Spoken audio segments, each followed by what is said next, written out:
Hey everybody, this is my Gibbons Chapter 2 and 3 Screencast reflection. We have a little PowerPoint for us to follow along with. So here we go. Gotta click onto it, there we go.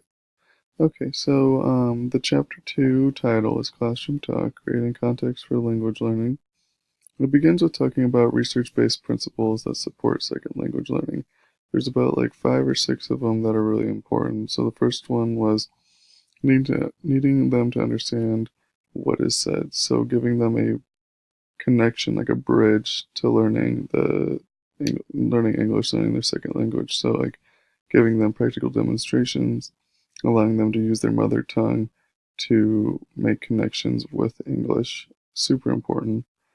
The next one is needing to use the new language. So giving them different experiences, different ways of using the English language. The next one is needing to use stretched language, so getting them out of their comfort zone, giving them a little bit more rigor, but always supporting them, giving them different types of support so that they can be successful. The next one is need models of new language, so scaffolding, joint construction. So pretty much giving them support through learning their new language, super important.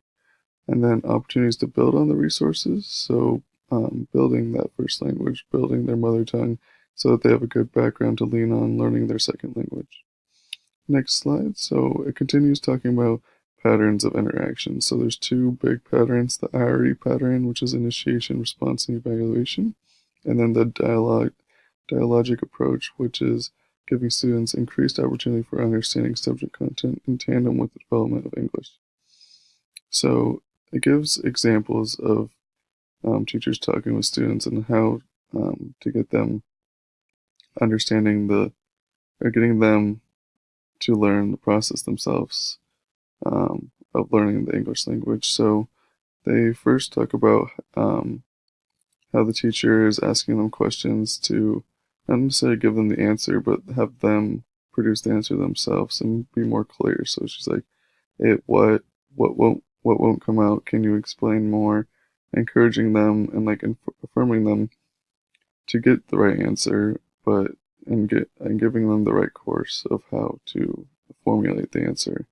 And then repeating the words, positive feedback, all different things that you can do while talking to your EL students to help them formulate their own answers. And then we're going to go to chapter 3 here. So chapter 3 is titled Collaborative Group Work and Second Language Learning. So it gives a first example of a group, Emily, Milad, Moran, and Gina. 3 of them were EL students. The other one, Emily, I believe it was a dual language, but she had a very strong English background. And pretty much talks about how they all work together and that without that group work, the 3 EL students probably by themselves wouldn't have been able to get to wouldn't have learned the content as well without the group work together.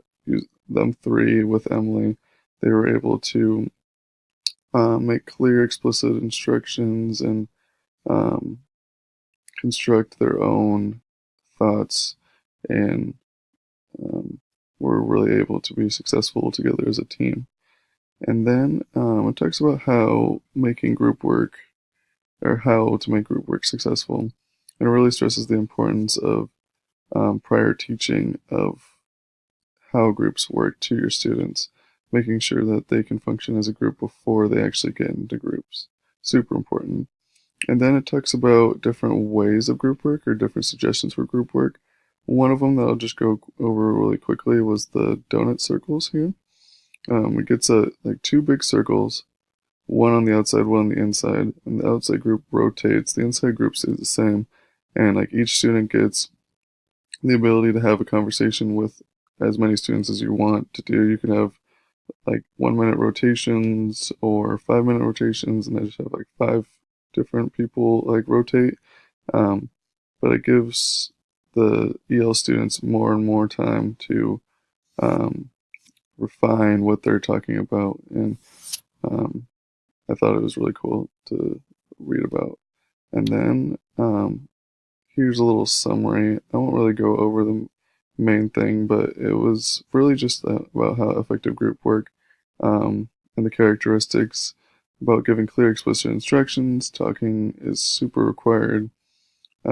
Making outcomes clear, integrating with core content, and making sure all your members are involved.